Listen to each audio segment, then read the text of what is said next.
विश्वानि देव सवितरदुरतानि परासुव यद्भद्रं तन्न आसुव।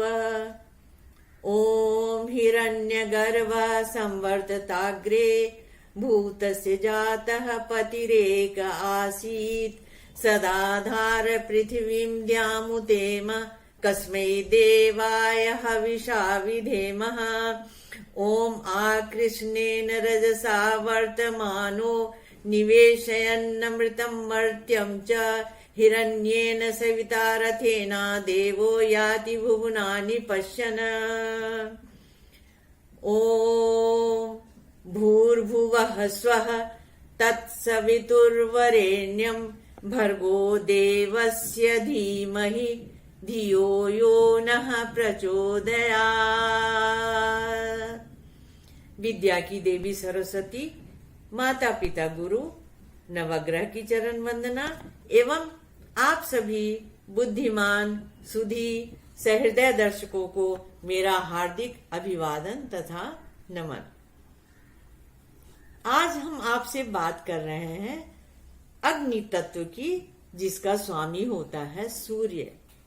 आपको पता है सूर्य ही संसार का कारक है। सूर्य अगर न हो तो हम नहीं है। पूरी पृथ्वी सूर्य के कारण ही चमकती है। सभी वैज्ञानिक इस बात को मानते हैं कि सूर्य के रहते ही हम रह सकते हैं। जिस दिन सूर्य समाप्त हो गया उस दिन हम कहीं पर भी नहीं है। क्या आपको पता है कि सूर्य की प्रकाश रश्मियां हमारे शरीर के लिए कितनी आवश्यक है? हमारे शरीर का तो बनना ही सूर्य से होता है। इसके साथ ही हमारे स्किन का, हमारी अस्थि का, हमारे हृदय का, हमारे रक्त में लाल रक्त कण का, हमारे प्रजनन का, प्रोगेनी अर्थात संतानोत्पत्ति का, इसके साथ ही हमारा जो चयापचय है, मेटाबॉलिज्म, जो खाना हम खाते हैं, जो पचता है, जठराग्नि, इन सब का कारक सूर्य होता है। सूर्य के बलवान होने से ही बहुत सारी बीमारियां कम हो जाती हैं। पूरे विश्व में सनबाथ लेने का आप देखेंगे तो कहीं पर भी लोग आपको मिल जाएंगे सनबाथ लेते हुए। उसका इतना रिवाज है क्योंकि सब जानते हैं इस बात को कि सूर्य जितनी भी विटामिन की कमियां हमारे शरीर में होती है, बी की, डी की, सबको सूर्य की प्रकाश रश्मियां खत्म करती हैं। कितनी प्रकार के विषाणु, कीटाणु, ये सब जो हमारे ऊपर में हमला करते रहते हैं, सूर्य सबको नष्ट कर देते हैं। कहीं पर भी आप जाएं, अगर कोई बीमार है तो डॉक्टर सबसे पहले खिड़की खोल करके और सूर्य की प्रकाश रश्मियों को ही भीतर लाने के लिए बोलते हैं। सूर्य का इतना ज्यादा महत्व हमारे लिए है कि हमारा जीवन ही सूर्य से ही बना हुआ है। अगर सूर्य न हो तो हम नहीं हैं। आज हम आपसे बात कर रहे हैं सूर्य का व्यास 8,80,000 मील है। सूर्य से पृथ्वी की दूरी 9,28,70,000 मील है। सूर्य की किरणों को पृथ्वी पर पहुंचने में लगभग 8 मिनट से 18 सेकेंड से 20 सेकेंड लगते हैं। सूर्य की आयु करीब 6 अरब वर्ष मानी गई है, ऐसा लोग कहते हैं। सूर्य मेष में उच्च के, तुला में नीच के तथा सिंह राशि में स्वगृही हो जाते हैं। आज हम आपसे बात कर रहे हैं सूर्य षष्ठी की।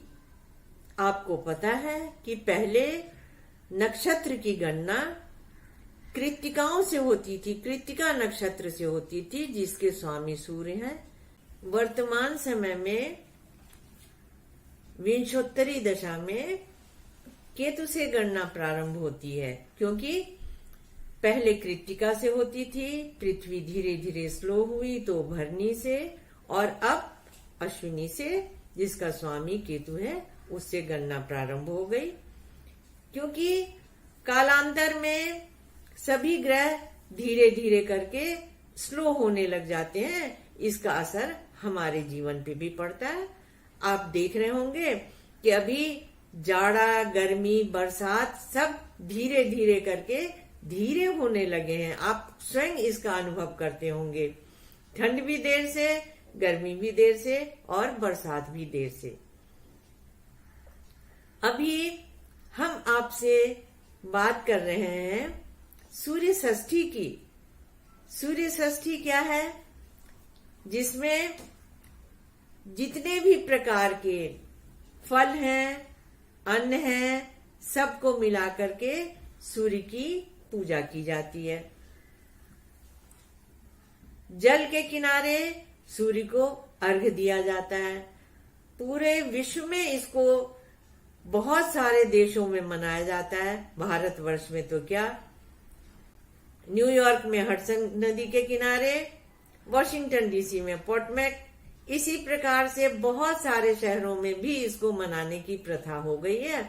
और यहाँ तो हर जगह समुद्र के किनारे, नदी के किनारे, तालाब के किनारे, और अगर नहीं हुआ जैसे पिछले वर्ष कोरोना में लोगों ने घर में ही अपने टब में खड़े होकर के और सूर्य की पूजा की।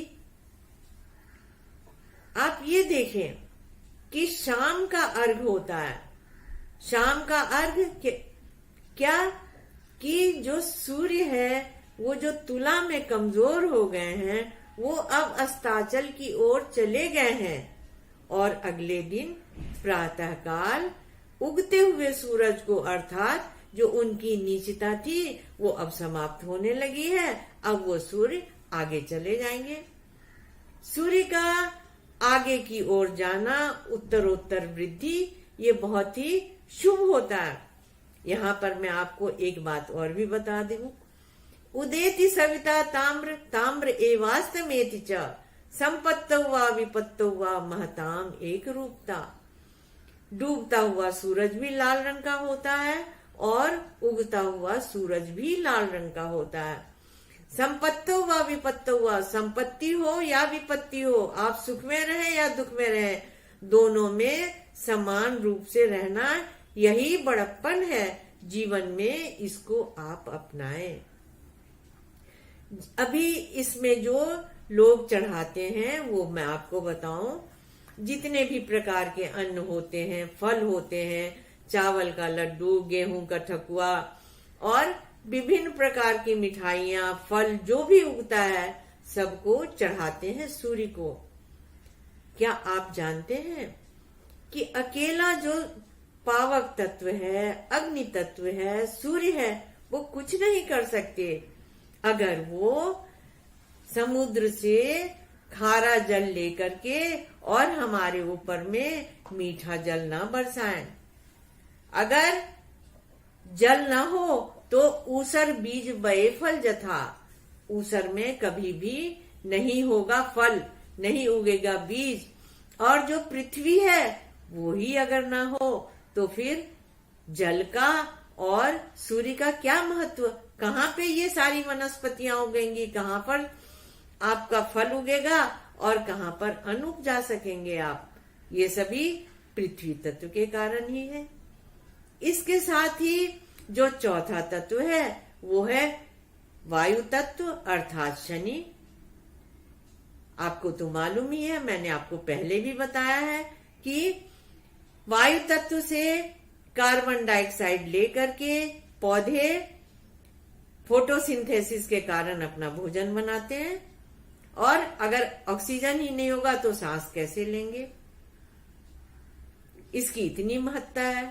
ये सभी चार तत्व तो हो गए, लेकिन बृहस्पति जो आकाश तत्व है वो अगर नहीं हुआ तो फलों का विस्तार कैसे होगा? पनप तो गया बीज, लेकिन बढ़ने का कारण, प्रसार का कारण, प्रचार का कारण ये बृहस्पति है। फलों में जो मधुरता आती है, फलों में आम, वो भी बृहस्पति के कारण ही होता है। तो त्वदीयम वस्तु गोविंदम तुभ्यमेव समर्पये। सूर्य से जो लेकर के प्रकाश रश्मियां पृथ्वी पर, जल, वायु और बृहस्पति से लेकर के, और इसको हम सूर्य को ही समर्पित कर देते हैं। तो और कितने आप कभी गांव में जाकर के देखें जिनके पेड़ में फल नहीं उगते रहते, कहते हैं कि हे छठी माई, जब ये फल होगा तो हम आपको चढ़ाएंगे।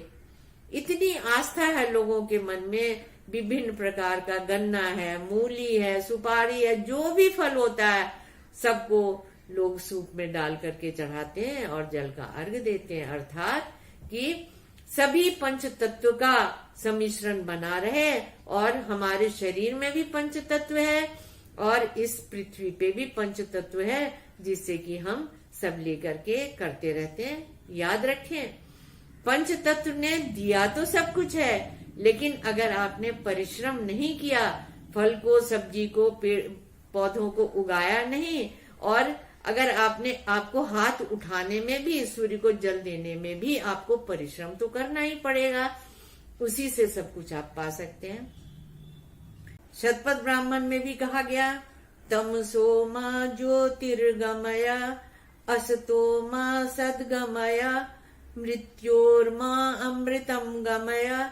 सूर्य की प्रकाश रश्मियां आपके शरीर के, आपकी बुद्धि के, आपकी संतान के, आपके पिता के, आपके संतति के, और इसके साथ ही सूर्य यश और मान के भी कारक है। तो आपका ये सब बढ़े और मेरी यही शुभकामना है, आप यश भागी हो, नाम करें, प्रसन्न रहें और हमेशा सूर्य की किरणें आपको प्रकाशित करते रहें। हम आपसे फिर मिलेंगे, तब तक के लिए नमस्कार। Stay tuned.